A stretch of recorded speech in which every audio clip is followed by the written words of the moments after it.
You know, a signature on a document. It's everything. It proves who it's from, it proves it's authentic. But what if the single most important signature in a foundational text was, well, deliberately erased?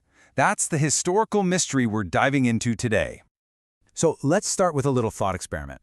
Just imagine you're due a massive inheritance, something that'll change your life, and the only proof you have is one single crucial document. But then, the twist. You go to claim what's rightfully yours, and you discover that the deed, it's been tampered with. The most important piece of information, the name of the person who left you everything, has been methodically wiped clean. So on one side, you have the original, clear as day, Elias Hawthorne, a specific person. But on the other side, in the altered version, that name is gone. It's been replaced with a vague title, The Owner. Now, this isn't just a small edit, right? This is an act that completely muddies the water. It obscures the identity of the giver.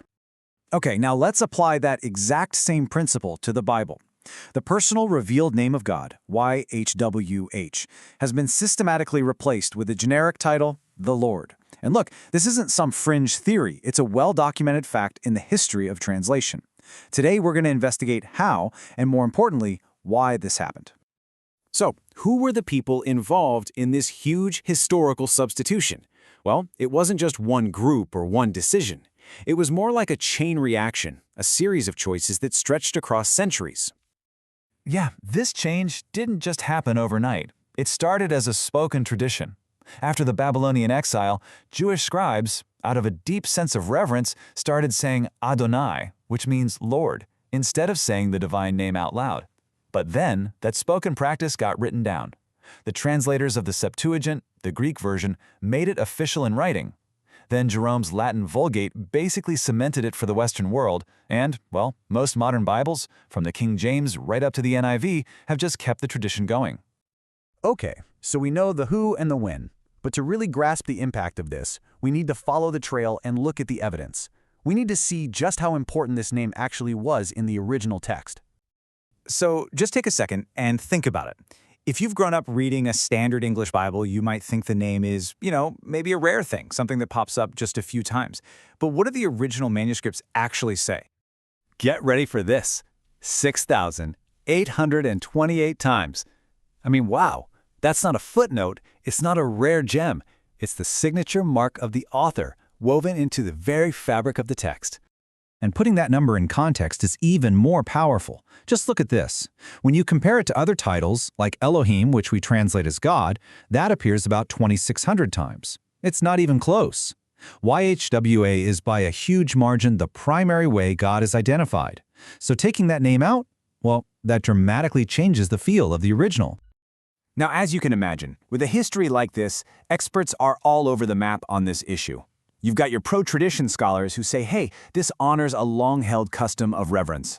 Then you've got critical historians who are like, well, it was just a cultural shift to show holiness. But then the restoration advocates come in and say it's a huge loss of intimacy, while theological analysts worry it blurs critical distinctions in the text.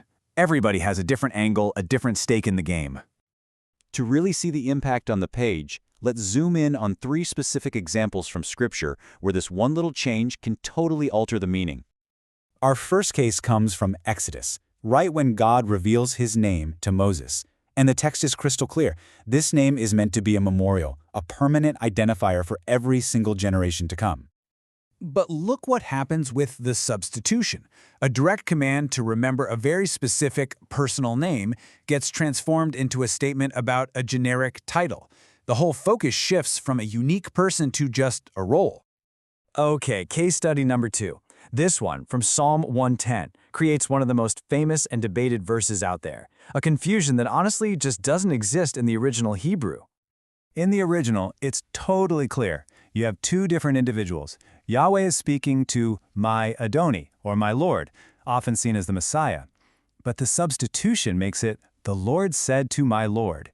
I mean, it sounds like one Lord is talking to another Lord, right? It just creates all these theological knots that were never there to begin with.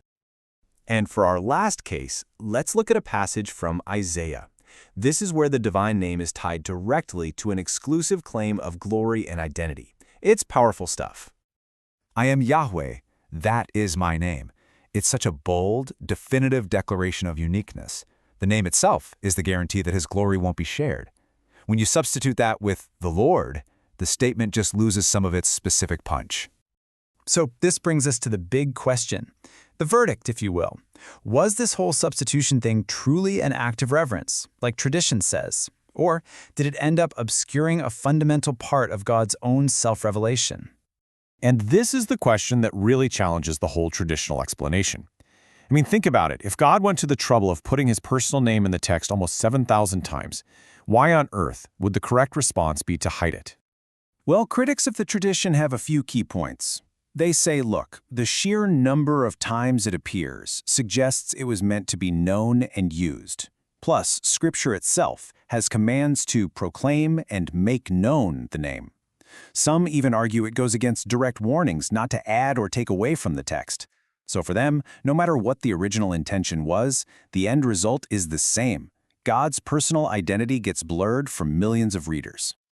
Okay, so understanding all this history isn't just some academic trivia night. It has really profound implications for how we read and connect with the text today. It's about reclaiming our full spiritual inheritance, so to speak. So what can you actually do with this? Well, for one, you could explore translations that actually restore the name, just to see how it feels, to read the text with fresh eyes. Another thing, when you're reading and you see Lord in all caps, you can mentally, or even out loud, put the name back in to reclaim that specificity. And finally, doing this can let you reevaluate some big theological ideas, but now with the clarity that the original text provided. Look, at the end of the day, this investigation isn't about pointing fingers or assigning blame. It's about empowering clarity. It's about choosing to approach the text not as an altered inheritance, but as the original, signed deed. And maybe, just maybe, finding a more authentic connection to the author in the process.